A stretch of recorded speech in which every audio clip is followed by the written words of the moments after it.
Good morning, good morning, good morning. Welcome to Speak On It. I'm your boy, R.W. Coolins. First and foremost, giving honor to God who allows me to come at you in this manner on a weekly basis. How's everybody doing out there this morning? Thank you for tuning in. You could have been anywhere, but you chose to be here with me this morning. I appreciate you. I appreciate you. Terrence Collins, my brother, good morning. Appreciate you, bro. Appreciate you. Thank you. Thank you. Thank you for tuning in. Thank you for the continued support. To everybody out there, thank y'all for your continued support. Facebook user, good morning. Good morning. Appreciate you. I don't know who it is. Facebook user. That's who you are this morning. Appreciate you for tuning in. Thanks for your support. Let's all take a deep breath for a minute. Let's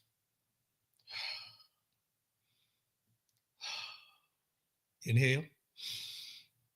Exhale. Inhale. Exhale.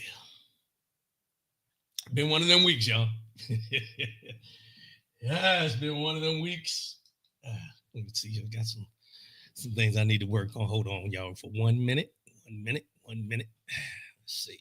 Bright lights are a little bit too bright there. Let's see if we can get the camera going again. Out of focus. Let's see what we got here. We should be good now. Good morning, y'all. Good morning. Okay. Been a rough week, y'all. Rough week for some, celebratory for others. It is what it is. This too shall pass. This too shall pass. But we're going to get into this morning. And what I want to start off with, Donald Trump has won the presidency of the United States of America. Let me say that again. I don't think a lot of y'all heard that. Donald Trump has won the presidency of the United States of America for the second time. And I want to start off with this video from last week. We had some technical difficulties. Let me start with that. We had some technical difficulties last week, but we fixed them, I think. I don't see any complaints. And hopefully everything is coming through clear. If not, y'all let me know. But I think we cleared all those up.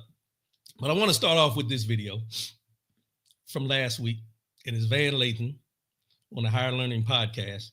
And this is what he said. And I want to get into something about this video from last week that equates to what we're talking about with this election and what happened with the election and different things like that. So let's get into this. Here we go.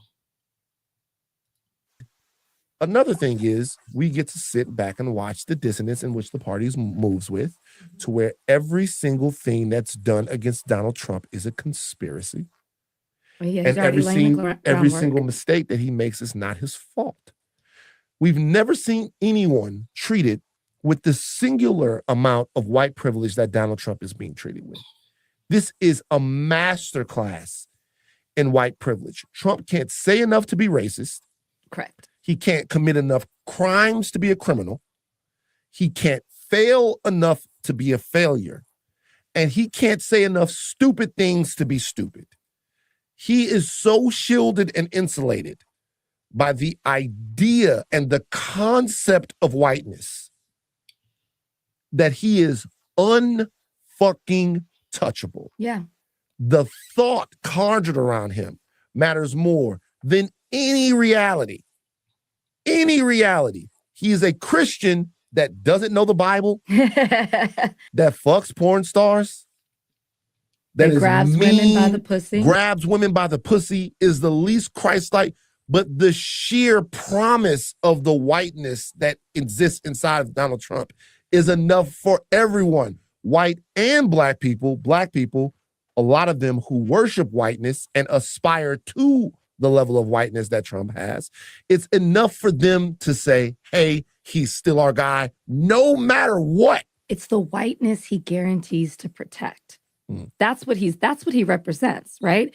It's their being that he guarantees to protect. And that's true. That's something that there we have it. And I wanted to play that again this morning. Excuse the language. But I wanted to play that again this morning for this reason. A lot of Facebook users coming in. What's going on with my Facebook this morning? Good morning, Facebook user. Good morning. Good morning. What's going on? There's something. Hold on, y'all. Let me check something here because It should be a way. Not sure why. It's not coming through in the right way. It's always some technical difficulties, y'all. Y'all bear with me, because the YouTubes are coming in, but the Facebooks are not.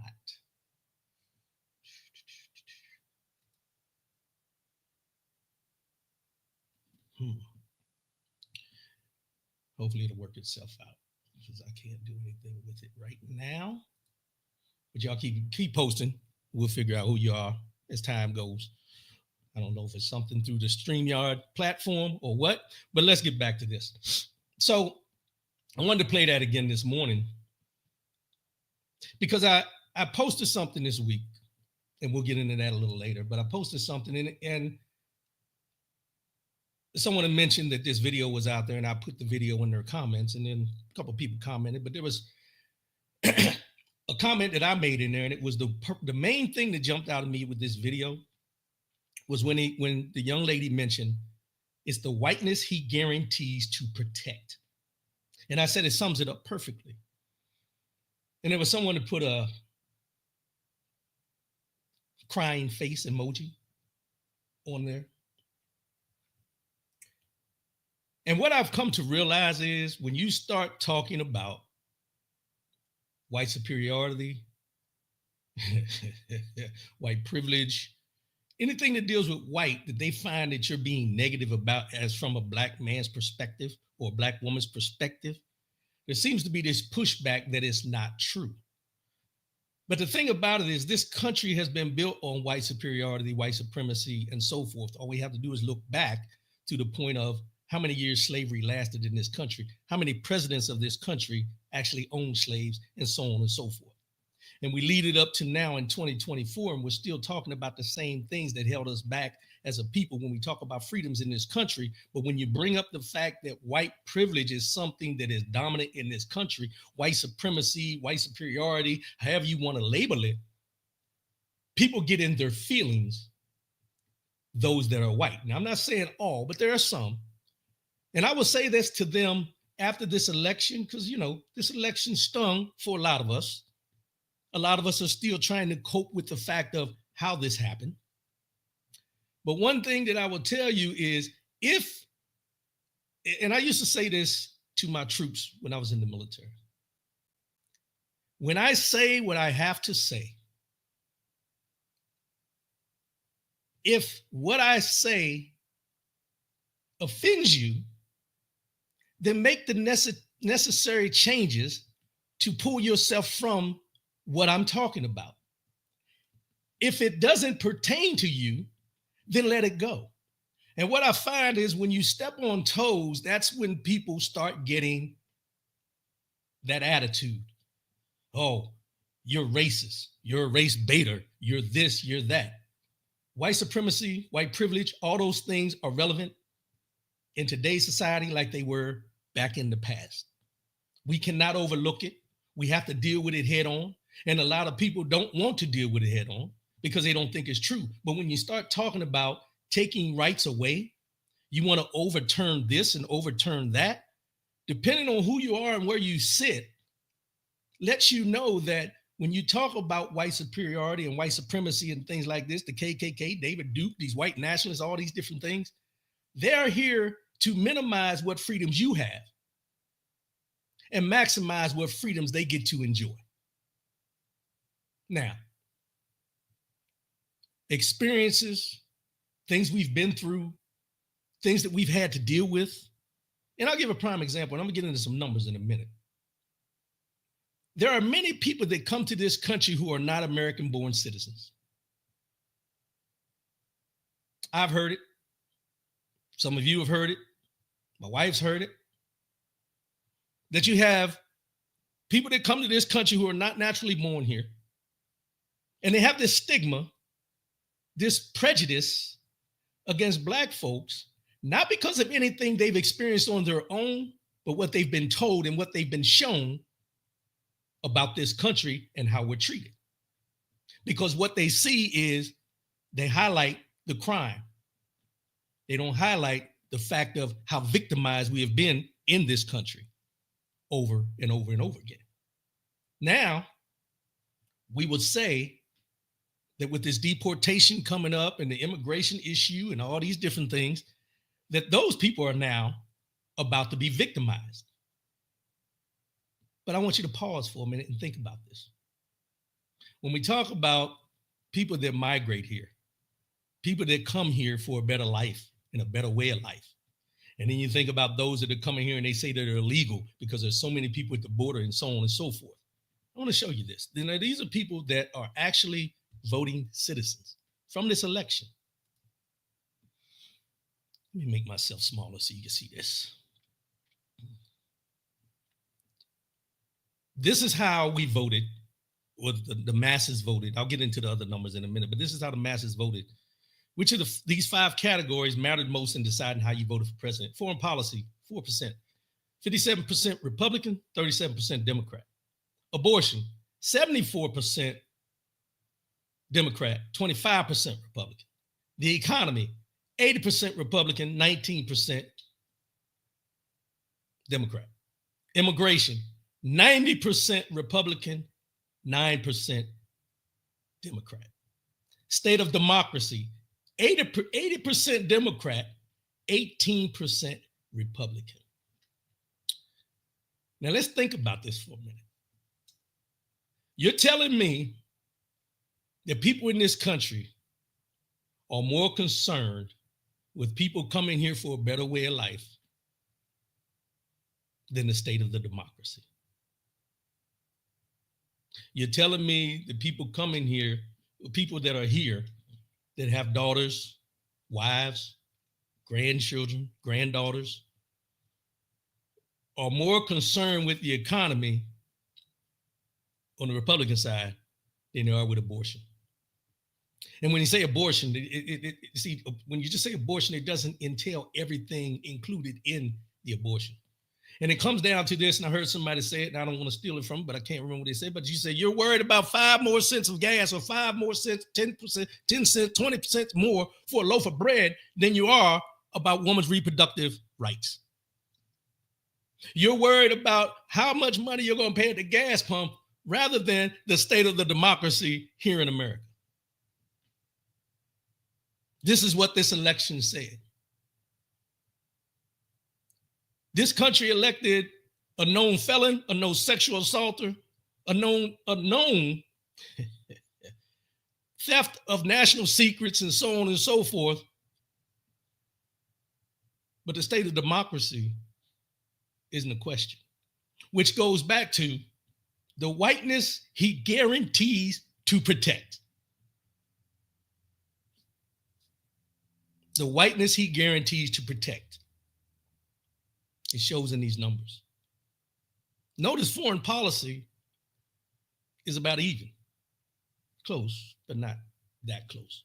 All the rest of them so far out as far as the views from whichever side you stand on. But if you take Republican and Democrat out there and talk about the everyday human being on this earth in this country, how does that add up? How does that add up? I think what happens is we've gotten comfortable in a lot of ways. In a lot of ways where this person can do the things he does and nobody bats an eye because of the complexion for the protection. And as I mentioned one other time, Donald Trump wasn't running to make America better, make America great again, whatever the slogans are. He wasn't doing any of this for the everyday citizen of this country. He ran to stay out of jail, which in case now, if you don't know, every case against him that was being held up in the mix, in the works, will be eliminated now that he's been elected president of this United States. So now my question would be, if I have charges against me, can I run for office at the state level just to keep myself out of jail? Because a precedence has been set for certain people. Let's clear that up for certain people. in this country, depending on who you are and how much money you have and who's supporting you. But I want to bring this up as well. Black women. Black women. Well, let me bring this. Let me put this slide up first before we get to the black women. As of today, inflation is at 2.1%. Unemployment is at 4%. GDP is at 3%. Manufacturing is booming and only getting better. The economic boom you're about to credit to Trump was brought to you by Joe Biden.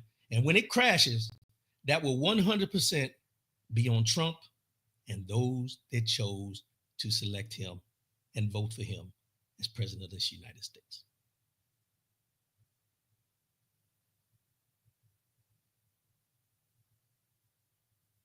We all have choices.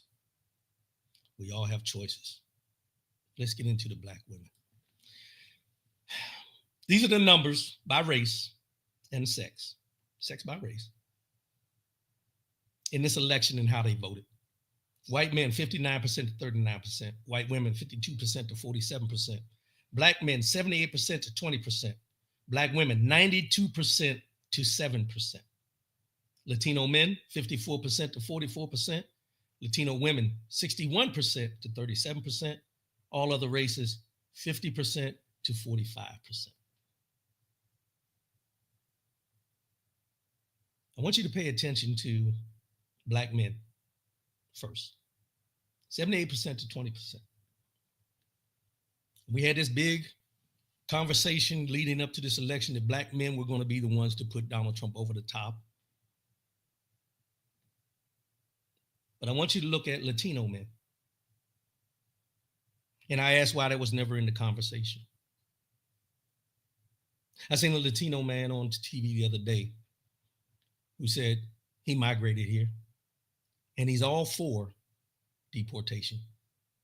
And they asked him, what if some of your family members get caught up in this deportation? He said, if it happens, it happens. This is family. This is family he's talking about. If it happens, it happens.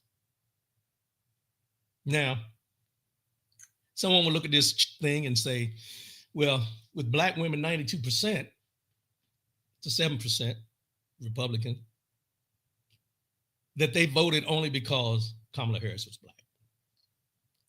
Let that go. Let that go. Please let that go. Doesn't make sense. Sandra Martinez, capitalist country's money is the Lord of the land. Actually, while we are still above ground, is globally the Lord of the land. Example, United Nations, every nation leave their religion at the door for money. Yeah, there's all that included in that because, you know, people will sell their souls to the highest bidder. It is what it is. And then when you talk about this election, people are going to go for who they think. I'll say it this way. People gravitate to who looks like them and who has their experiences in most cases. But in this election, we see that when you look at the numbers and you look at the people that voted, when we talk about standing up for what's right, standing up for the way that things should be, not the way people think they ought to be, you have to stand with black women in this. 92% to 7%, 92% of black women said that Donald Trump was not worthy of being president. 92% said the economy was okay. 92% that abortion should stand.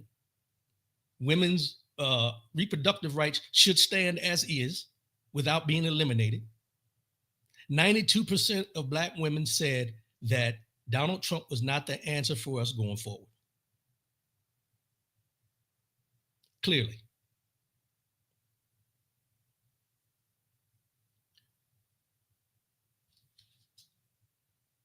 But I'm gonna play this video dealing with black women.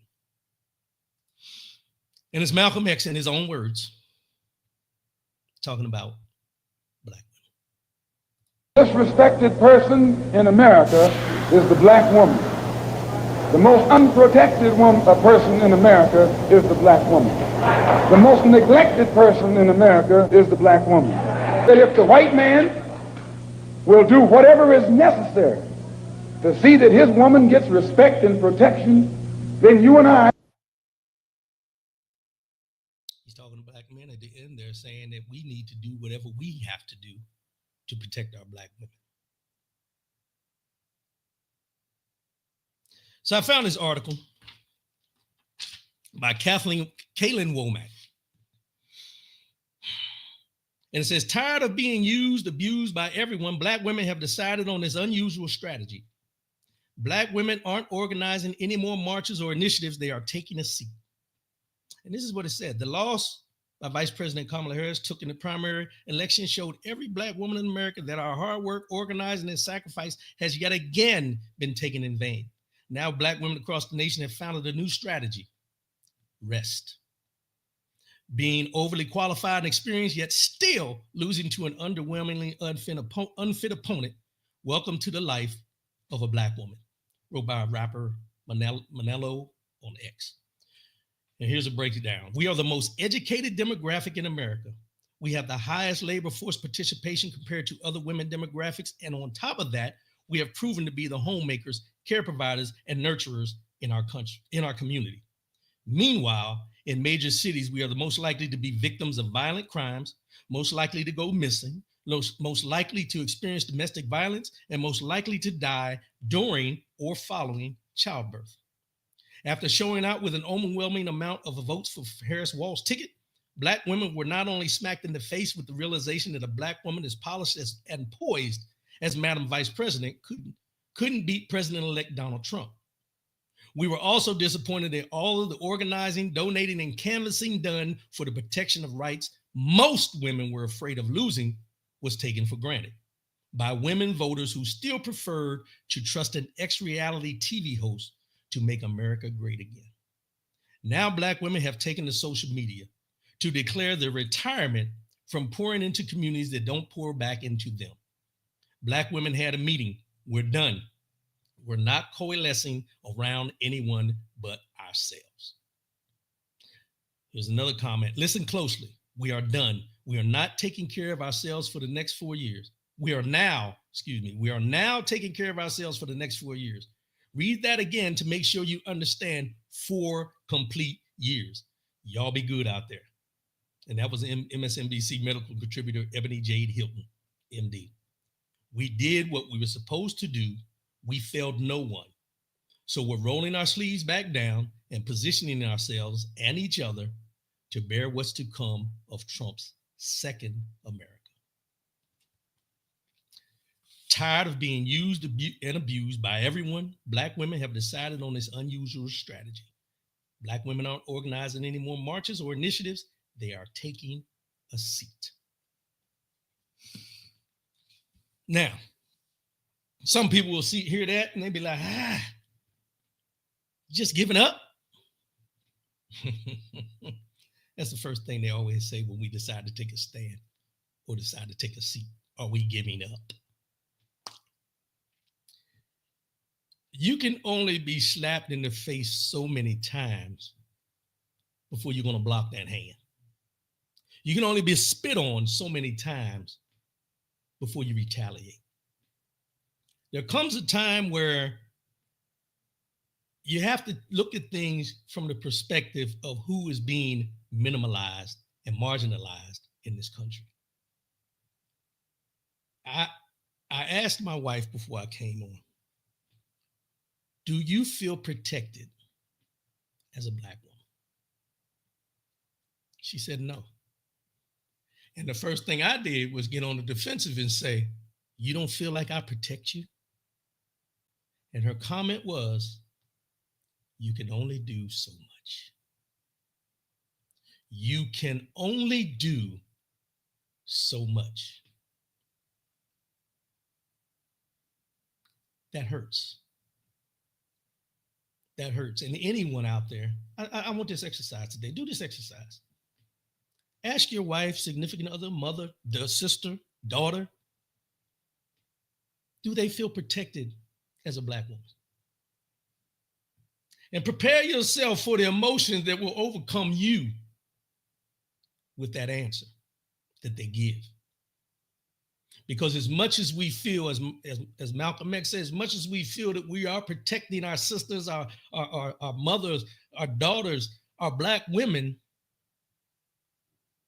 they understand and realize there's only so much we can do.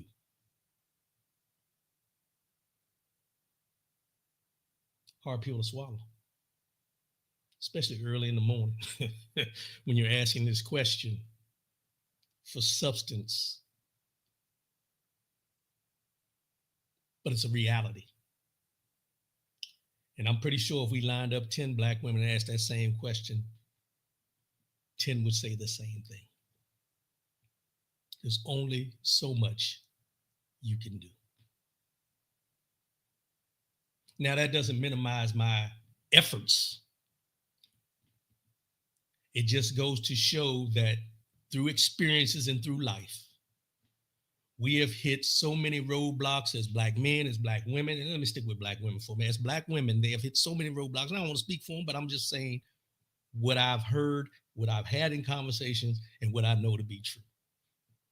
Through experiences, through life's trials and tribulations, different things like that, as much as we as men, Black men, try to protect, there is only so much we can do. Because this country has been built on the fact that we are viewed as less than, and I'll give you a prime example. When we talk about the statistics that say Black women are the most educated women in the United States per capita, and they're still called out of their name when they sit in those positions.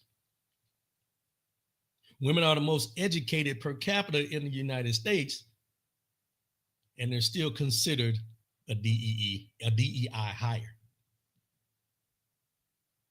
That's where, and I don't want to put words in my wife's mouth, but that's where the comment of you can only do so much comes into play. Yeah. That's where we're at here in the United States of America. Black women are ready to take a seat. And we'll get into more of that in a minute. But let me transition here. This text message has been floating around since the election, since the night of the election. Greetings, you have been selected to pick cotton at the nearest plantation. Be ready at 12 a.m. November 13th, sharp, with your belongings. Our executive slaves will come get you in a brown van. Be prepared to be searched down. Once you enter the plantation, you are in plantation group E. Now, there's a multitude of these text messages that are going out to children on their cell phones. Anyone that has a cell phone, they have been targeted. And this is what the article says that I found. Black people in 10 states received racist text messages.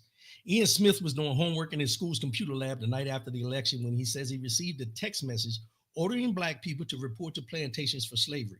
He wasn't the only one. The same message began appearing on phones across the United States. It's just like, oh, this is a joke, but y'all are comfortable enough to say this joke. That's a problem. That's the disturbing part, Smith said.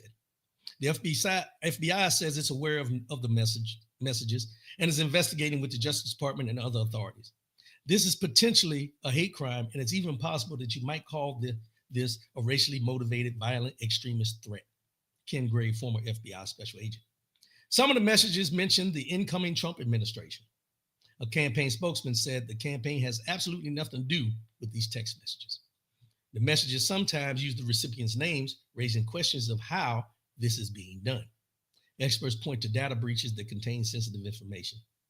When we take pieces from each one of these data breaches and we cross-compare it with things like social media, publicly available profiles, we can discern certain markers, whether it's gender or race. Authorities are urging anyone who received these text messages to report them. Really, other than being careful about what messages you view, what text messages you open up, there's very little you can do. There's no apps that can protect you from receiving such a message said gray. This just shows you how people have been emboldened by this former president, soon to be president again, to just throw things out there to take us back. Make America great again. Make America great again is the slogan. And I listened to this, I think her name is Karen Hunter. And I listened to her show the other day. And on her show, there was a person that called in that's a Trump supporter.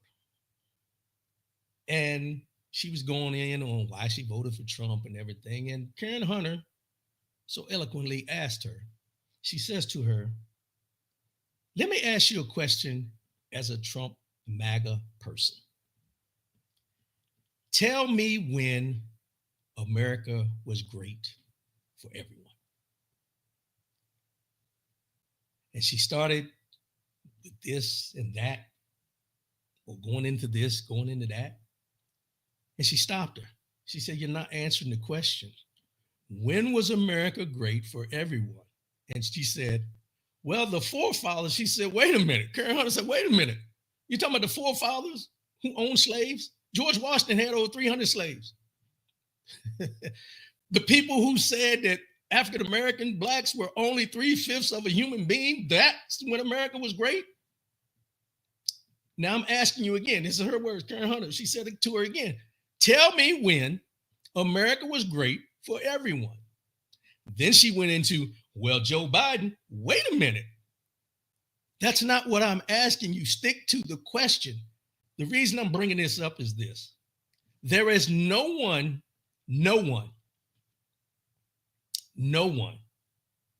in this country that can actually pinpoint a time when America was great for everyone. Because if you want to bring up anything, you can't overlook Jim Crow. You can't overlook Reconstruction. You can't overlook slavery. You can't overlook the Civil Rights Movement, and you can't overlook now. So the next time, and I'm telling you guys this for this purpose. Santa Martini, yes, for him and his. Yeah, exactly. I'm telling you for this purpose. The next time someone approaches you or gets in this discussion about make America great again, just ask that one question. You don't have to argue. Just make sure that you can articulate exactly why you don't feel that America was ever great for everyone. Because when you ask that question, they stumble. They pause. Some of them will even bring up his first 4 years. We had a pandemic. Look how many African Americans and human beings and Americans died because of his lack of response. Was America great in those last 4 years? See, these are conversations that I always say, we have to learn to agree to disagree, but we need to hold people accountable for what they stand on and how they feel about the things that are going on. That's something we don't do. What we do is we get angry. We get angry. And that's something we got to get past, is the anger, and stick to the facts of what it is. Stick to the facts of what it is. And I found this quote, and I was going to save it, but I want to say it now. When we talk about anger, are we angry? There's a lot of us are angry. A lot of us are disappointed. You know, usually I don't use the word disappointed, but disappointment. But it stands true at this time with what we're dealing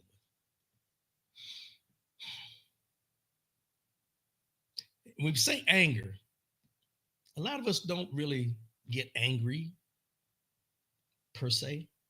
But Mark Twain had this quote, and it says this: anger, my voice cracked on that, excuse me.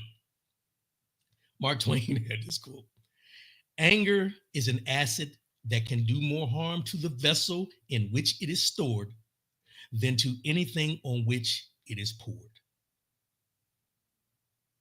Let me read that again, because I think some of y'all need to catch this. Anger is an acid that can do more harm to the vessel in which it is stored than to anything on which it is poured.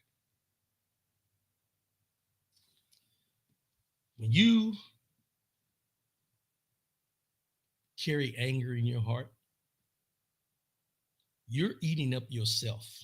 As the quote said, with anger, it's like an acid eating at your core. And it's going to eat you up more than the person you're throwing the anger towards. Now, there are a lot of angry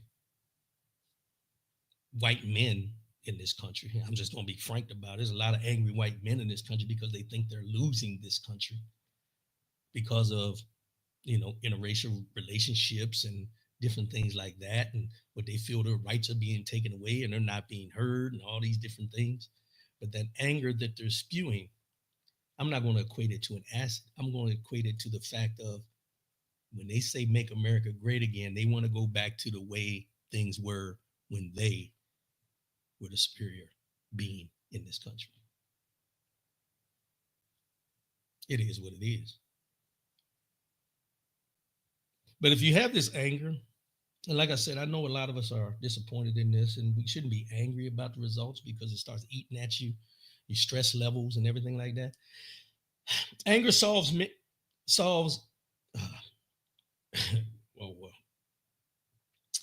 anger does not solve any problems. It just makes us more stressed. Anger doesn't solve any problems. It just makes us more stressed. Balance that. Balance it. It's okay to have an angry moment, but you should not have an angry disposition about you.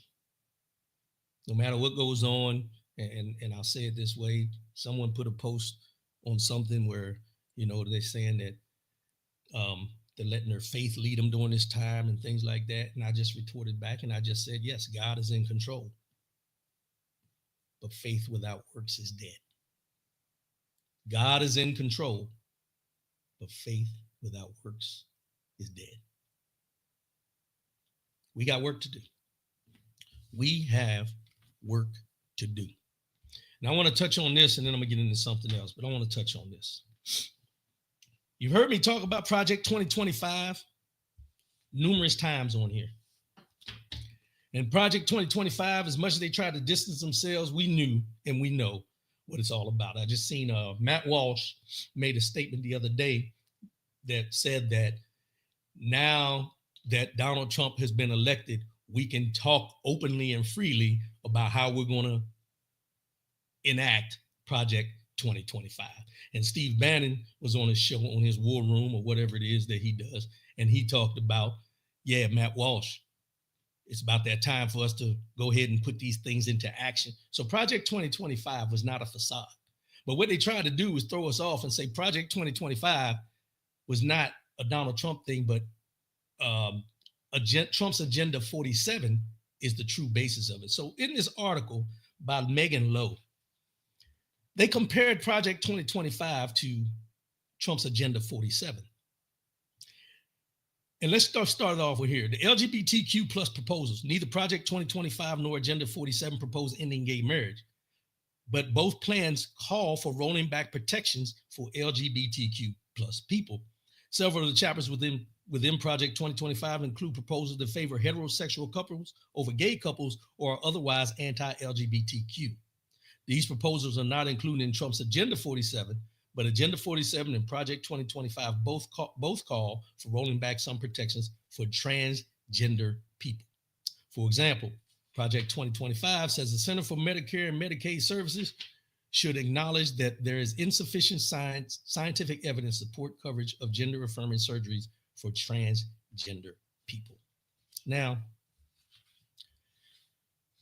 I want to put up someone that I think a lot of you will know as a transgender person. Where'd it go? This is Laverne Cox, transgender. But she put an article out and said, Laverne Cox shares the impact Trump's win could have on her life as a transgender woman. This is what she said. I don't want to be in too much fear, but I'm scared, Cox said.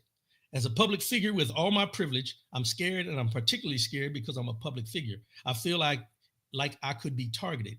I think they spent close to $100 million on anti-trans ads. It's deeply concerning.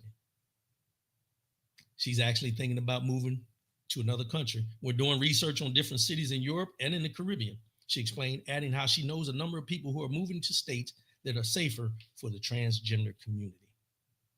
Then she talked about how she has to take estrogen for the rest of her life. She gets hot flashes. It's really bad, and with this medical stuff they're talking about doing, she could lose those benefits or whatever. But this is Laverne Cox. I want you to look at who Laverne Cox is and look at the color of Laverne Cox's skin and wonder why she is in fear for what may happen to her as a transgender in this country. Now, some people will say, why would you bring up a transgender and what they're dealing with and everything like that? Because I'm trying to make a point here. Bear with me. Because this is not the only transgender person that is a celebrity that should be fearful. This is another one. Caitlyn Jenner. And you see who Caitlyn Jenner is standing with, right? Elon Musk, Donald Trump, and I don't know who the other individual is. But Caitlyn Jenner, you would think, would be just as fearful as Laverne Cox. But no. Because Caitlyn Jenner, in most eyes, is still a white man with the privilege of being transgender. Let me say it again. It's still a white man with the privilege of being transgender. And for all you that voted for Trump, and I'm reading these things off of Trump's Agenda 47 and how it compares to 2025, your LGBTQ family members, your LGBTQ plus friends and everything that y'all stood up for when Obama said same-sex marriage is going to be legal and all these things and everything that was okay. And now you voted for someone who is willing to take all those things away from your LGBTQ plus friends, family, and associates. Did you think this through?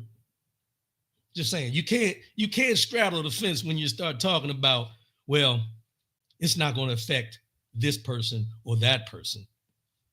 If they're transgender, if a part of the LGBTQ plus community, it's going to affect them.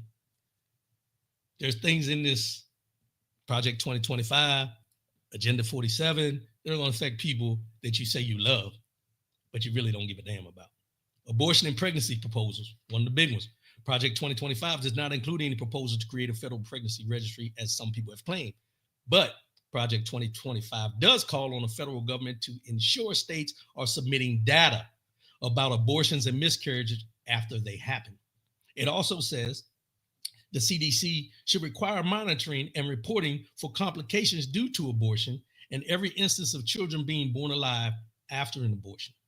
Trump's Agenda 47 does not include any of these proposals. So it says. So let me get this straight. Project 2025 is stating that they want the doctors and the people to report abortions, miscarriages, and put this in a database so they can track, see what's going on, see what's happening. But we can't even get that with police brutality. Do you remember there was a bill that came up about them having a national database about police brutality and the numbers? To this day, there is still nothing you can pull up statistically to show officer-involved shootings, police brutality. There's no database nowhere for these people. They want to give pure immunity as long as they were in the role of doing their police duties at the time. But they want to monitor and track abortion and pregnancy proposals in this administration. Education proposals. Both Project 2012 and Agenda 2025 and Agenda 47 recommend shuttering the Department of Education. The Project 2025 authors recommended the agency be completely eliminated in order to empower students and families, not government. In Agenda 47 plan, Trump pledges to close the Department of Education in Washington, D.C., and send all education work and needs back to the states. We're going to close the Department of Education in Washington, D.C. and send it back to the states where it belongs and let the states run our educational systems as it should be run. Both policy agendas call for an end to critical race theory and teachings on gender ideology in schools. We went through this before. Neither critical race theory or gender ideology is being taught in schools. It's not a curriculum. That's what they want you to believe.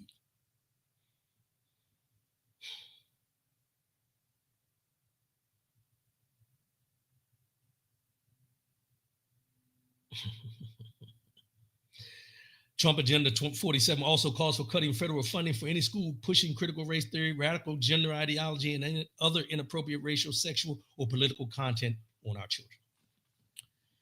Energy and climate proposals. I'm not going to read all these. Social Security and Medicare. They say Project 2025 does not include any proposal to eliminate Social Security.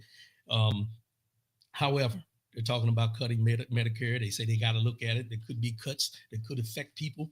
Pay attention to that. Military proposals. This is something everyone needs to hear if you got children or if you got grandchildren.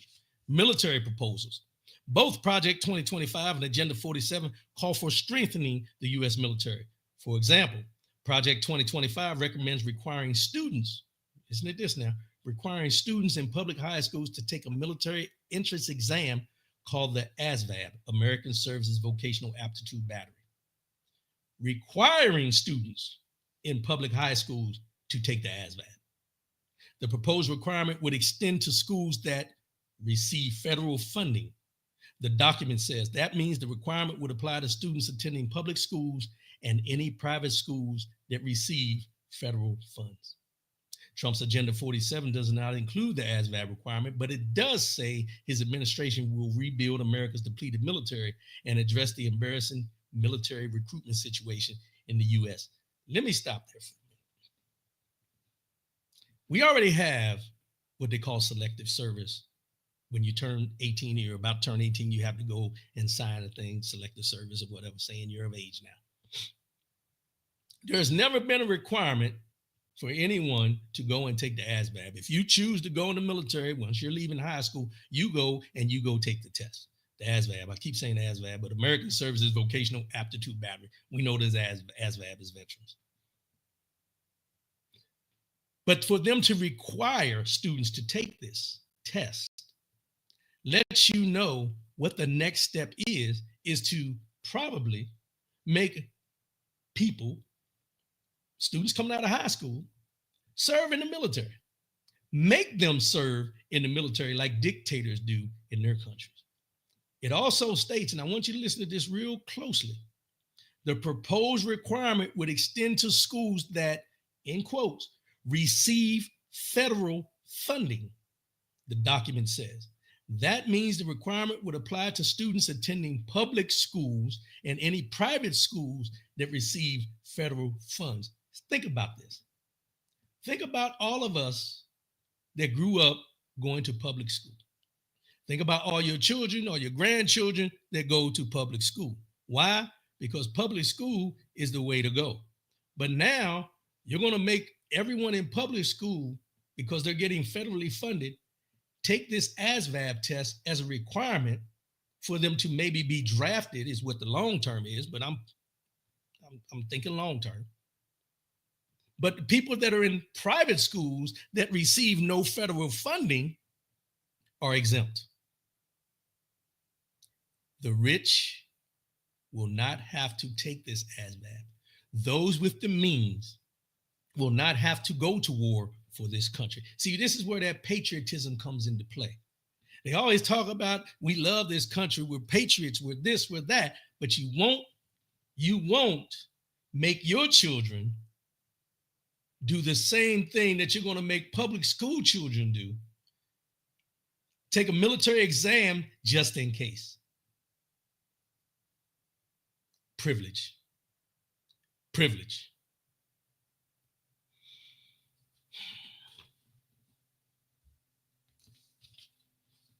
Privilege. But this is how they voted. These are the numbers of how this election went as far as what was important. Ranked. 32% of the people said the economy. 34% of people said the state of democracy. 11% said immigration. 14% said abortion. 4% said foreign policy. You can't tell me that this country decided to put a convict, convicted felon, sexual assaulter, twice impeached person in office again because you're paying an extra 10, 15 cents for a loaf of bread, 5 cents maybe for a gallon of gas, and so on and so forth as far as the economy. You cannot convince me that that's the reason why this person is back in office. You can't convince me that immigration sat so solely in people's minds that it was that much of an issue to put this man back in office. The man that said he was going to build a wall and Mexico was going to pay for it. How soon we forget. How soon we forget.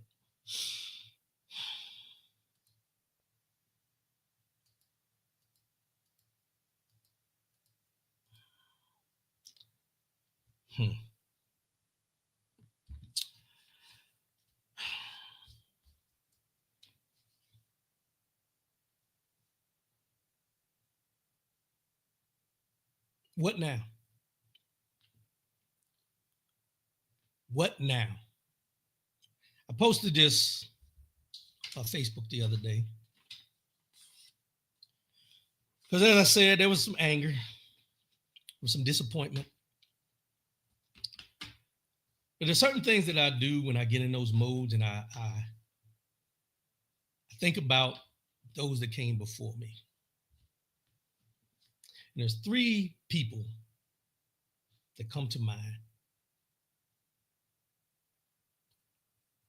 I call them heroes, but we don't really use the heroes thing, but I look at them as guidance, my guidance counselors when I need and go into deep thought. And that would be Reverend Dr. Martin Luther King Jr., Malcolm X, and my father, John William Collins. Now, my father passed away at the age of 28 years old. So I have faint memories of my father, but I can understand the things that he dealt with in his 28 years as being a black man in this country. So I look to him for guidance, as I do the other 2, Malcolm X, the great Malcolm X, and the great Reverend Dr. Martin Luther King Jr., and all the ancestors that have gone on before me, before them, before us at this time.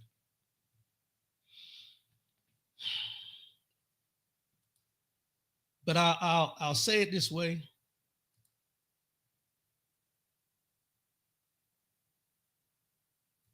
Roll with it, block. I don't understand, but thank you, Sam. Give me some more details on that, what you're saying. But I say, what now? And I'm gonna read it. It's kind of lengthy, but I want to read it because I have to go back and read it for myself. It says, what now? Today, I find myself wrestling with a deep disappointment as I reflect on the outcome of this election. Watching so many support a so-called leader whose words are meant to harm, divide, and demean has left me questioning the direction of our nation. It's painful to see that rhetoric of exclusion and disrespect could be met with such widespread approval. But in moments like this, I look to those who came before me, those who sacrificed everything for justice, freedom, and dignity. Reverend Dr. Martin Luther King Jr., Malcolm X, and I forgot Muhammad Ali, I'm sorry, and my father, John William Collins. These are the heroes who inspire me, who remind me what it means to stand strong in the face of adversity. They knew that the road to justice would never be easy. They knew it would be filled with resistance and setbacks, yet they never gave up, and neither will I. Their sacrifices call me to stay in this fight, to keep pushing, to keep standing up for what's right, even when it feels like the odds are against us. Moving forward, I am more determined than ever to use my Speak on the Show platform to make our voices even louder.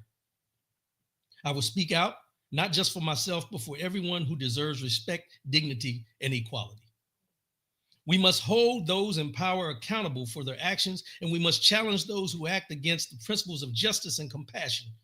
Silence is not an option. Our voices are our power, and we owe it to our heroes and to each other to use them. As I think about the path ahead, I realize it will require resilience, compassion, and a refusal to back down. We must continue to have tough conversations, organize, and stand united. The courage of those who came before us shows me that change is possible, but only if we stay committed and continue pushing forward. I will not let their sacrifices be in vain. I will keep fighting for the world they envision, a world where every person can live with freedom and respect. With the strength of my heroes guiding me, I commit to staying in the fight. I believe that if enough of us are willing to stand up to be louder and to hold our leaders accountable, we can and will create a brighter, more just future. We owe it to each other, and we owe it to the generations yet to come. Let's keep going. Let's keep fighting.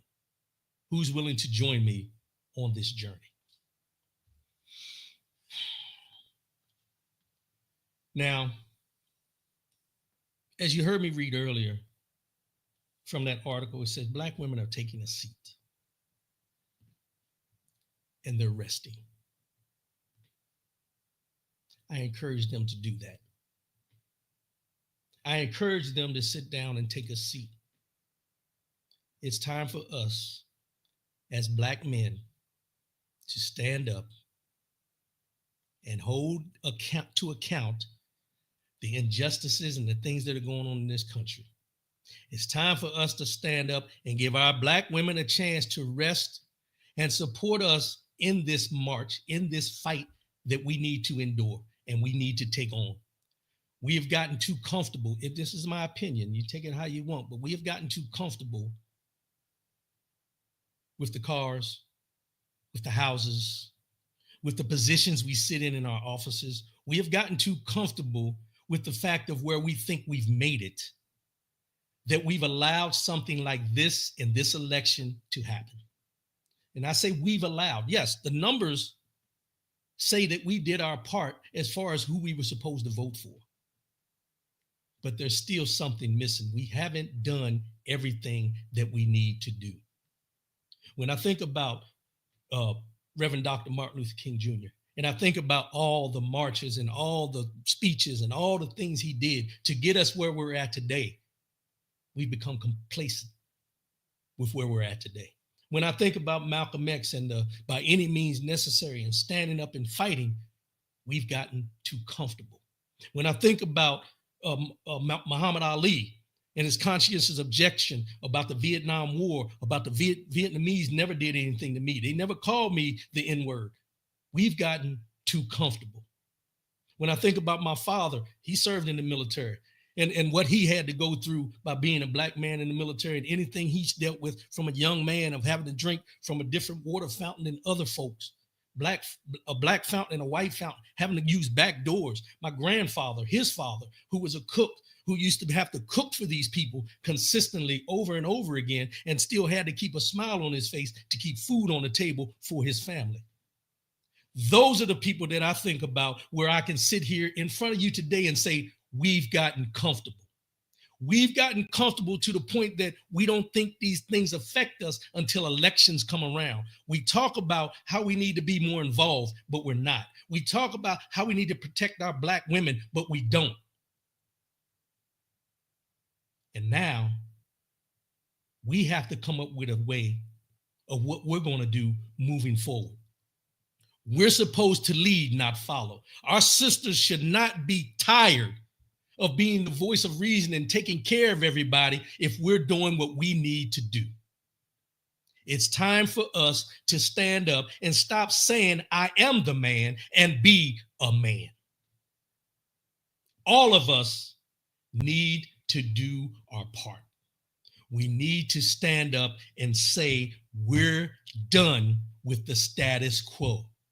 It's time for us to stand up and say, Not on my watch. Am I going to be held accountable for the things that I do? Yes. And with that being said, we need to start holding others accountable for what they don't do and what they do to minimize our standing in this country, and not only in this country, but in this world. We've allowed too long for us as a community, a Black community, to be looked at as less than all around this world. It's time for us to stand up. We're educated. We have the means. We have the want. We just got to have the push and the drive to make the change that we want to see. And until we all come together and start doing this and working at this, we're going to continue to get the same results that we got in this damn election right now. Yeah, we can have a senator here, a congressman there, a councilwoman there, and all these different things, these little pockets. But what are they doing? What are we holding them accountable, or are we just happy to say she's the first or he's the first to ever hold this position?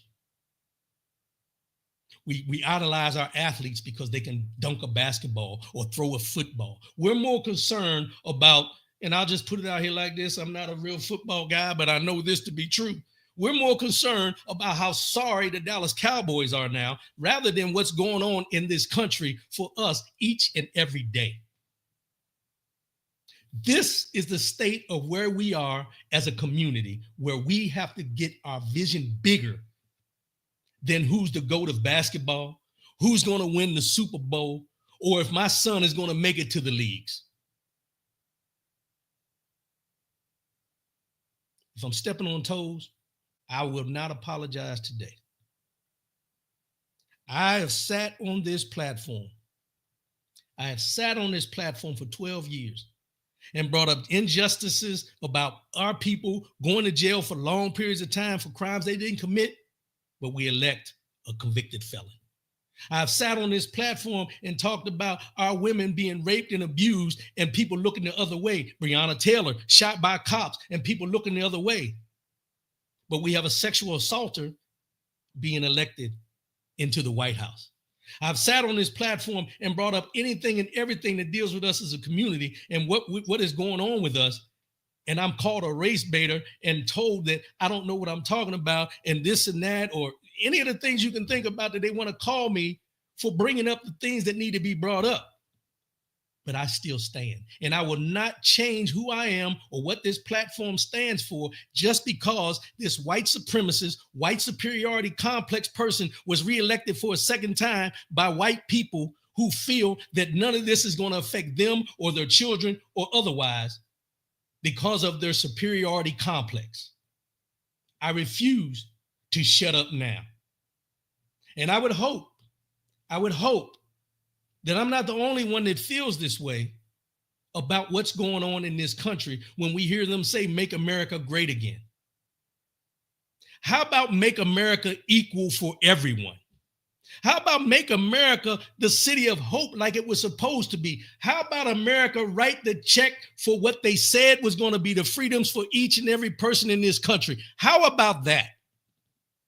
Rather than saying, make America great again, and having to hear you stumble over your words about when America was great that you don't even believe.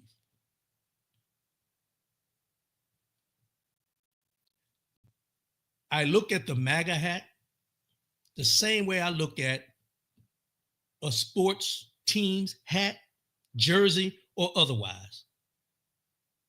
If you wear it, you support each and everything about it. Win, lose, or draw.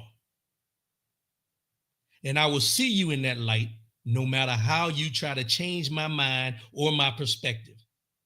No matter how many black folks out here said that Trump is better for the economy, I will still look at you in the way I will look at you going forward. And that is the fact of you sold out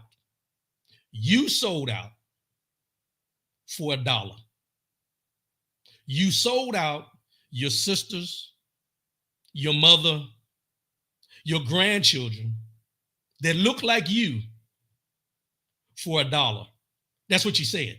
It was the economy that he was going to make better because you had to pay another 10 cents at the pump. You sold out each and every person in your family for $1. What would you do for a Klondike bar?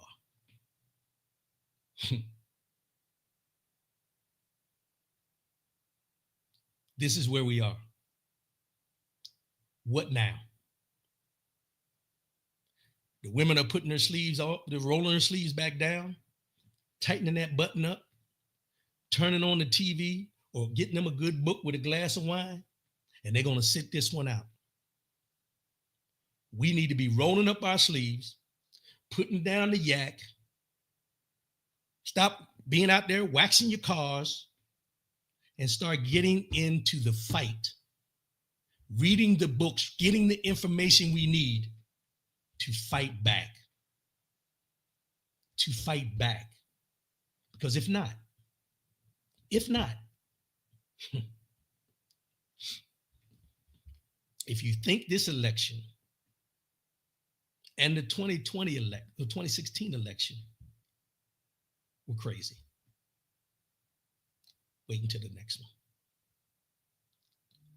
Wait until the next one. Sandy Martinez, that Mexican man you mentioned is Makista, not a compliment. Hungry, who feels he finally got his and cares for no one else. The U.S. can do without selfish folks. We have enough in the White House. Yeah, and around him. It's fitting to have a slimy crook in the White House. Remember, the undesirables that first set foot on this land. Yes, and I think, I'm glad you said that. It brings something up that I've seen. You have to look, and there was, I wish I would have printed it out, but there was something I seen yesterday that said the people that came here from England on the Mayflower were not their best people. They were crooks, criminals. All the things that Donald Trump talks about that Mexico is letting into, that we're letting in the border from Mexico and places like that, are the same people that came over here on the Mayflower and built this country, or supposedly discovered this country and kicked in the fact of, let's bring slaves here to build it.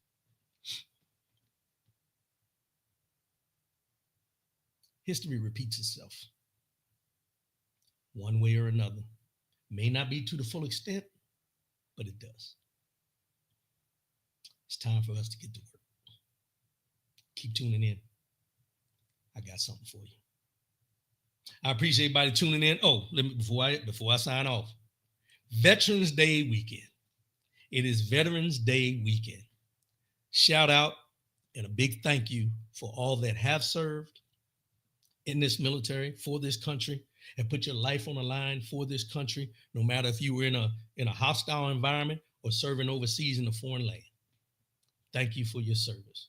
Thank you for being a patriot, per se, as they want to call these other folks. But thank you for standing up for the principles that the military stands for this country. Thank you for your service. I'll be back again next week. I appreciate everybody tuning in. Think long, think hard, and come up with a way on what you can do to help impact what's going on. What you can do to make this fight worth the fight. We can't keep turning a blind eye to this. We got to get in the fight. Let our sisters rest. We'll call them in when we need to call them in. But for now, you let these most highly educated, most accomplished Black women in this country, give them the opportunity to rest. And let's do our part while they're resting to continue or push forward and do it in a different way to protect them, so we don't have to hear the comment, there's only so much you can do. I love y'all. I appreciate y'all. Sandra, thank you for your service and sacrifice. Thank you. Thank you. All veterans out there, I appreciate y'all. See y'all again next week. Love yourself. Love one another. Keep your head up. And most definitely, keep your faith in God. God is in control, but we got work to do. I love y'all, and I'm out. Peace.